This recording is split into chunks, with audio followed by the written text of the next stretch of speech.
Karambola – pirmais sitiens Novasa spēlē, taču par pašu Novasa sākumu nostāsta vēsts, ka kaut kas līdzīgs tam spēlēts jau 19. gadsimtā, kad jūrnieki kuģim šūpojoties nav varējuši spēlēt biljardu, taču Novasa galda pirmsākumi meklējami 1920. gados, kad kāds kuģu namdars no akciju sabiedrības Falmoms izgatavoja pirmo Novasu galdu Latvijā. Liecības vēsta, ka sākotnēji Novas attīstījies tieši ostas pilsētās – Rīgā, Ventspilī un Liepājā. Taču arī citviet Baltijas jūras piekrastē, kā piemēram Igaunijā un Somijā, tikusi spēlēta līdzīga spēle. Oficiāls Novasas sacensības Latvijā notiek jau kopš 1930. gada, un līdz Otrajam pasaules karam tas tika plaši spēlēts. Pēc kara Novasas atkal uzplauka, un 1963. gadā tika dibināta Novasa federācija Latvijas teritorijā, kas sākotnēji veicināja Latvijas individuālo čempionātu attīstību. Lai arī Novas ir radies Latvijā, mūsdienās tas nav uzskatāms par latviešu nacionālo sporta veidu, jo tiek spēlēts daudzās valstīs. 2008. gadā Latvija kopā ar Baltkrieviju, Igauniju, Krieviju, Ukrainu un Vāciju nodibināja Starptautisko Novas federāciju, kas tika reģistrēta Ķelnē, Vācijā. Taču kas būtiski, tās prezidents gan toreiz, gan tagad ir latvietis, bet joprojām Novasas sirds glabājas tās komunās. Moku Rīga – bārs, kur ik nedēļu satiekas Novasu entuziasti, lai līdz vēlai naktī cīnītos par uzvaru turnīrā.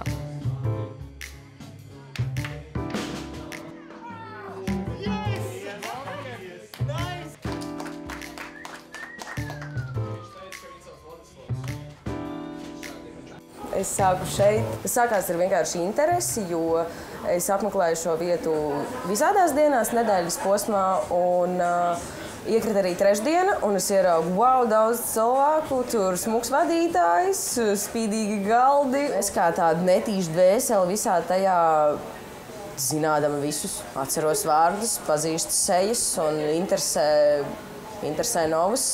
Es biju kā tikai ļoti dabiski izvēle. Tam laikam ir vienkārši, vai cilvēkam ir spēks un vēlme to turpināt. Man viennozīmīgi ir, jo man patīk. Man reāli patīk, jā. Es ļoti kultivēju, lai pie mums vēl nāktu meitenes, viņas arī nāk un vairojās un tā. Un man tiešām ir prieks viņas redzēt, un pat ja viņas ir zaudējušas, viņas atgriežās vēlreiz, un es nāku pie viņām, dod bučus un saka, jūs esat malēts. Novas ir pavēris tādu spektru dzīvē, kā enerģija tulkošana. Ir divi cilvēki, viņi nostājās pie galda, un es varu nezināt šī cilvēka vārdu vai kaut kādas viņa intereses vai nodomus uz mani, vai uz vietu, vai uz to konkrēto vakaru, bet tā spēle viņa ļoti labi iztulko, kas notiek mūsu divu starpā. Viņa tev dod šo sajūtu, un tu esi laimīgs pavadīt trešdienas nakti līdz 3 naktī, iečakarējot savu ceturtdienas darba dienu, lai iegūtu šo sajūtu. Tas ir skaisti. Aizjot uz Viskaļiem, man radās tāds salīdzinoši smieklīgs secinājums, ka tur ir cita komuna, viņa ir stipri profesionālāka un nopietnāka, un es saprotu, ka viņus visus vieno tas koka galds. Tas koka galds un tāda dīvainā spēle. Viskaļi – radošā kopienas māja Čiekurkalnā, kurā iemitinājušies arī Novas kluba VPK biedri.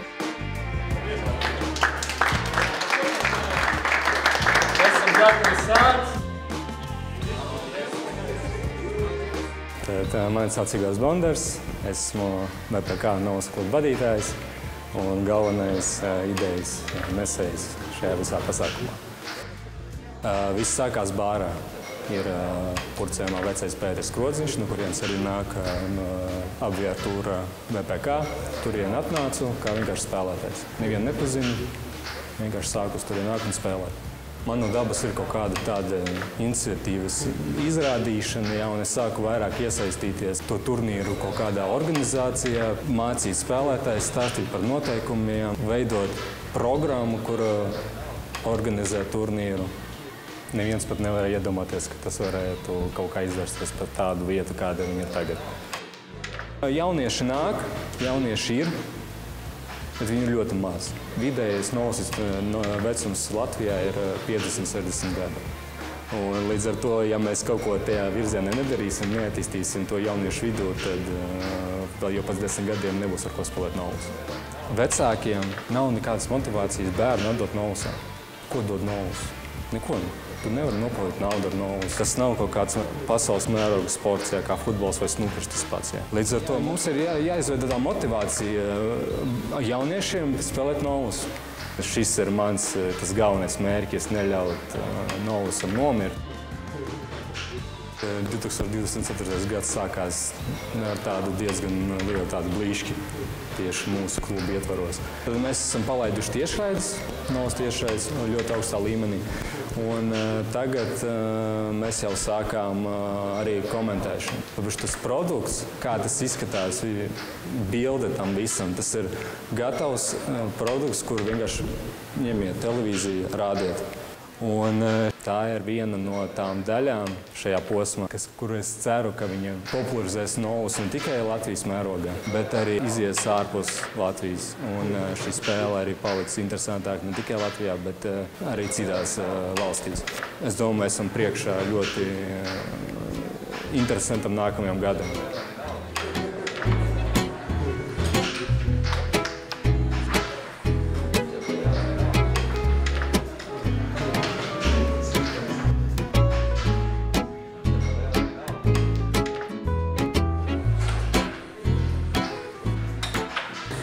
Kā var redzēt, ka šeit novus ir ne tikai spēle, bet tas ir dzīvesveids. Šeit ir pozitīvas emocijas, iegūst jaunus draugus. Tas ir kaut kas vairāk par futbolu vai par volejbolu. To nevar tā aprakstīt. Tas ir vaļasprieks, vairāk kā vaļasprieks. Tā ir tā diezgan fanātiski liela dzīves sastāvdaļa. Tik dziļi ir iekšā, un kad tev tā spēle aizrauj, tad tā jau tāda tā kā mazā narkotika. Mans vīrs spēlē. Līdz ar to viņš mani tajā visā ievilka, teica pamēģini, un tad beigās es nolēmu pamēģināt. Jo tā ir ģimenes lieta, jā. Bet es nāku pēc emocijām. Es noteikti nāku pēc emocijām. Ja es šodien zaudēšu, tas ir skaidrs, bet ja es vinēšu kā dūzi kaut vienu spēli, es būšu ļoti priecīgs. Nesanāk, nu.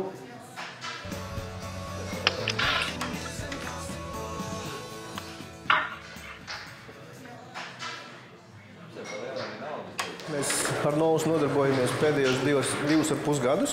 Spēlējam visu ģimene. Esam tiktokeri, novus game, un ap sevi pulcējam arvien vairāk un vairāk novusu spēlētājus. Gan tos, kas jau ir ilgstoši novusā, gan arī tos, kas tikai iesāk spēlēt novusu, gan arī tie, kas kādreiz jaunībā ir spēlējuši un atgriežas novusā.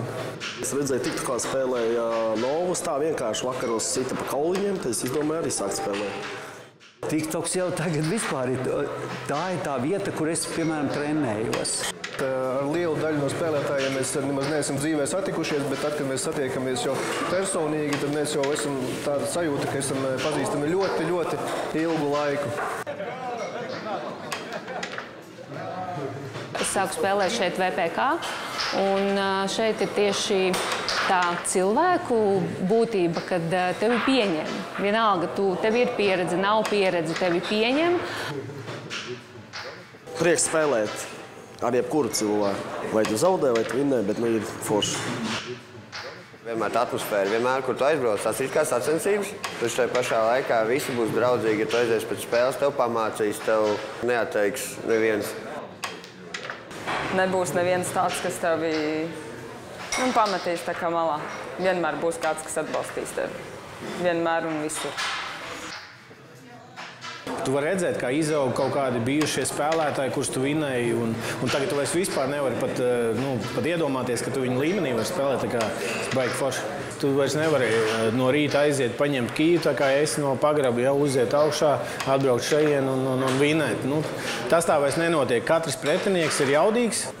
Tev jādomā par to, ka ja tu vienreiz kļūdies, praktiski tu esi zaudējis. Sporta veids, kas ir derīgs ne tikai kaut kādam ierobežotam cilvēku skaitam, bet neatkarīgi no vecuma, no dzimuma, no veselības, tāpat tās arī ratinieki spēlē novusu, tā kā tas ir demokrātiskākais sporta veids pasaulē. Novus reāli, jebkurš var sākt spēlēt, un pēc 3 gadiem var būt līderis, jebkurš. Mēs popularizējam novus, un tas ir pats svarīgākais. Ir ļoti lielas iespējas jauniešiem ieteikties, piedalīties, jo ne visi būs basketbolisti, ne visi būs volejbolisti, futbolisti.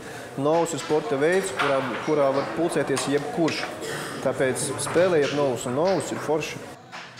Es personīgi iepazinos ar novusu Daugavpilī, jo es esmu no Daugavpils. Salīdzinot Daugavpili un Rīgu, Daugavpili ir daudzreiz bēdīgāk, jo tur novus pārstāja attīstīt kādus 12 gadus atpakaļ. Bet Rīgā novus attīstās daudzreiz spožāk, jo Igors taisa tiešraides, mēģina piesaistīt jaunus cilvēkus. Ja tā mēs turpināsim, mēs nezinām, neviens nezinām, kur tas aizvedīs, jā, bet mēs ceram uz tādu labāku nākotni. Es domāju, ka viņš dzīvos, jo viņš iet plašumā, jo viņam laba nākotnē. Ja? Tomēr VPK ir tas priekšgājējs, un pateicoties tam, manuprāt, ļoti drīz mēs redzēsim arī jau plašāk šo spēli.